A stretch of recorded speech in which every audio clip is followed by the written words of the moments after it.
आपल्या काही जखमा अशा असतात ज्या डोळ्यांना दिसत नाहीत, त्यांचा फोटोही काढता येत नाही, अगदी त्या जखमांवर पट्टीही बांधता येत नाही. पण प्रत्येक श्वासात, प्रत्येक हसण्यात, प्रत्येक एकटेपणात त्या जखमा भळभळत असतात. म्हणूनच म्हणतात की ज्या जखमा दिसत नाहीत त्याच जखमा सगळ्यात जास्त वेदना देतात मित्र.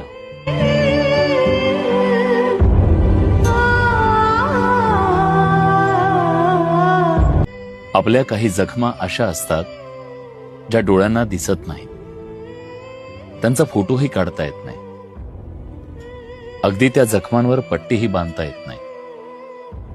पण प्रत्येक श्वासात, प्रत्येक हसण्यात, प्रत्येक एकटेपणात